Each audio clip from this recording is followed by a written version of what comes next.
Kan ada usulan supaya anak-anak yang nakal itu dibawa ke barak militer. Jangan, anak-anak nakal itu justru harus dipelihara di sekolah. Gagasan Gubernur Jawa Barat, Deddy Mulyadi mengirimkan sejumlah pelajar yang dicap nakal ke barak militer untuk menjalani pendidikan karakter selama 14 hari dipertanyakan sejumlah pengamat lantaran tidak ada dasar hukumnya, tidak ada kajiannya, dan tidak ada panduan kurikulumnya.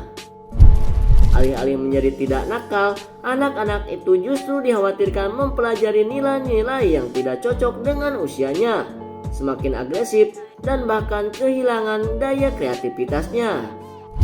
Seperti yang disampaikan oleh Rocky Gerung di video ini. Kan ada usulan supaya anak-anak yang nakal itu dibawa ke barak militer. Jangan, anak-anak nakal itu justru harus dipelihara di sekolah. Ada guru pembimbing tuh. Yang mungkin yang lebih bahaya adalah preman ini yang dibawa ke barak militer karena dia manusia dewasa, mampu untuk berpikir ulang kalau diberi semacam disiplin di barak militer. Tapi saya tidak setuju kalau ya anak-anak yang lagi dihebohkan sekarang itu didisiplinkan di barak militer juga. Namun, Bupati Purwakarta, Saiful Bahri bin Zain, yang setuju menjalankan ide tersebut, berkata program ini sebagai bentuk nyata pemerintah menyelamatkan generasi muda yang disebutnya mengalami degradasi moral. Ia juga mengklaim tidak semua anak bisa masuk barak militer, tapi yang dinilai membutuhkan intervensi serius yang dibawa. So, gimana menurut kalian? Komen. Sekilas info, ternyata masih ada orang tua yang tidak setuju dengan program Kang Deddy Mulyadi yang mewajibkan anak-anak yang bermasalah untuk ikut wajib militer. Dengan alasan katanya melanggar HAM untuk anak-anak. Padahal kan di sana anak-anak dididik dan dibina agar terbiasa melakukan hal-hal yang baik.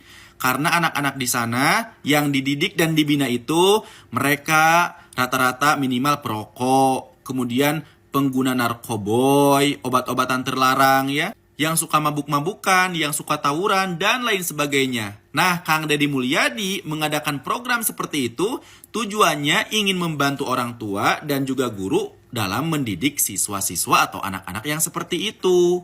Gitu, agar menjadi anak-anak yang lebih baik lagi. Tujuannya seperti itu kok, sesimpel itu. Tapi kenapa ada orang yang masih belum setuju, bahkan menolak keras? Karena katanya itu merupakan pelanggaran HAM. Kalau misalkan disiksa, baru itu pelanggaran HAM. Tapi kalau misalkan cuma dibentak, disentil, kalau salah, wajar. Namanya juga mendidik, dibina. Terus tidak menjamin anak-anak untuk menjadi baik. Betul, itu bukan jaminan untuk menjadikan anak-anak menjadi baik. Tapi setidaknya itu adalah ikhtiar atau usaha untuk menjadikan anak-anak menjadi baik. Adapun nanti hasilnya mau baik atau tetap nakal itu kembali lagi pada diri anak-anaknya masing-masing. Sebagai contoh, kita sekolah dari TK, SD, SMP, SMA bahkan sampai kuliah, tapi kenapa misalkan walaupun sekolah udah lama bertahun-tahun masih ada aja anak-anak SMA atau anak-anak mahasiswa yang masih nakal? Padahal udah melewati pendidikan dari TK sampai SD, SMP, SMA, kuliah kok masih nakal? Nah, itu kan bukan jaminan untuk menjadikan anak itu menjadi baik, tapi itu adalah jalan, cara, atau ikhtiar dari orang tua untuk mendidik anak-anaknya agar menjadi baik. Hasilnya kembali lagi pada diri anak masing-masing.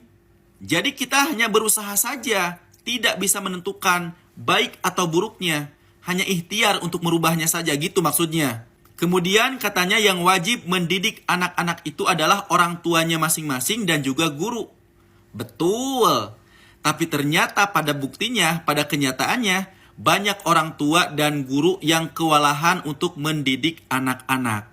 Hingga akhirnya banyak buktinya anak-anak yang masih nakal. Makanya butuh juga bantuan orang lain dalam mendidik. Salah satunya pemerintah yang mau mendidik anak-anak ibu-ibu dan anak-anak bapak-bapak. Harusnya berterima kasih, harusnya didukung. Nah, sekarang saya mau bertanya sama ibu-ibu dan bapak-bapak khususnya warga Jawa Barat. Apakah dengan program Kang Deddy Mulyadi yang mewajibkan militer untuk anak-anak yang nakal atau susah diatur, ibu dan bapak setuju atau tidak? Coba tulis di kolom komentar, setuju atau tidak.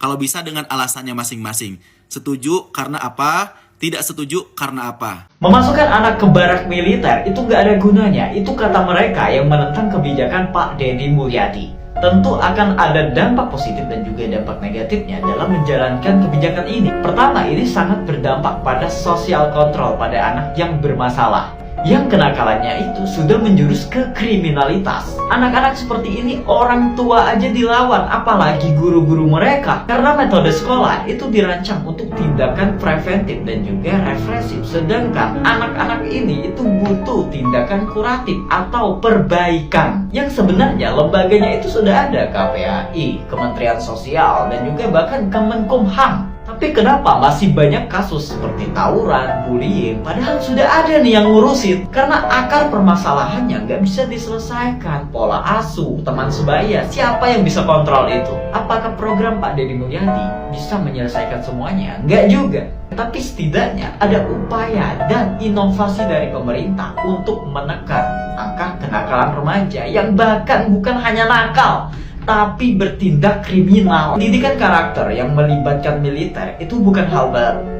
Sudah diadopsi oleh beberapa negara maju, tapi perlu diawasi. Dan saya yakin pemerintah Jawa Barat itu sudah mengerti akan hal ini dan harus melibatkan ahli sosial anak dalam menjalankan kebijakan ini. Kita masyarakat harus mendukung dan melihat bagaimana hasilnya 1 tahun yang akan datang. Kita lihat angka kenakalan remaja di Jawa Barat. Apakah menurun, apakah stagnan, atau malah naik? Dan jika program ini berhasil, apakah mereka yang protes akan bersikap fair dan mengakui bahwa kebijakan ini berhasil? Menurut saya enggak, tapi gimana menurut kalian? Teruntuk ibu anggota DPR Komisi 10 yang nangis-nangis karena nggak mau ada anak-anak sekolah yang dikirim ke barak militer. Asli, ibu ini bener-bener ibu sejati, sangat keibuan. Saking keibuannya, anak-anak nakal yang pada ngelawan orang tuanya aja ibu tangisin. Saya aja ngelihatnya ibu ya, sampai terharu. Ya terharu ngeliat orang tua yang masih mau berpikir panjang buat naruh anaknya ke barak militer. Karena itu kan penting, Bu. Lagian kan yang dikirimnya anak-anak yang jelas-jelas nakal, sering lawan orang tua. Jadi bukan anak-anak yang diem-diem aja, anak-anak yang baik-baik aja, bukan. Ya saya sih mau ingetin aja kalau ini udah bukan masa kampanye, Bu. Ibu juga udah kepilih, udah kurang-kurangin nangis-nangisnya. Per hari ini, Gubernur Jawa Barat yaitu Kang Deddy Mulyadi menjadi satu-satunya pemimpin daerah terpopuler di Indonesia saat ini. Ini bisa dibuktikan secara riset, secara survei, secara data, statistik, kemudian secara bobot akademik bisa dipertanggungjawabkan bahwa hari ini Pak Deddy Mulyadi menjadi satu-satunya pemimpin daerah terpopuler di Indonesia saat. Jikalau tahun-tahun kebelakang biasanya pemimpin terpopuler selalu datang dari Jakarta, kita taruh siapa? Ahok, terus siapa lagi? Anies Baswedan, taruh siapa lagi? Pak Jokowi Widodo. Dia memimpin 2 periode sebagai presiden. Kenapa Jakarta? Karena Jakarta adalah pusat perhatian, pusat ekonomi, pusatnya opinion maker, pusatnya pemerintahan. Jadi seseorang yang memimpin Jakarta itu berpotensi untuk menjadi pemimpin terpopuler di daerah. Tapi per hari ini, pemimpin Jawa Barat yaitu Pak Deddy Mulyadi menjadi satu-satunya pemimpin daerah terpopuler di daerah saat ini. Gubernur Jakarta jauh di bawah Pak Deddy Mulyadi secara popularitas saat ini. Tapi per hari ini muncul pemimpin dari etnik Sunda yang bernama Pak Deddy Mulyadi. Dia mendobrak semuanya dengan segala kebijakan yang kontroversial. Dia mampu menjadi pemimpin terpopularitas terbanyak hari ini di Indonesia.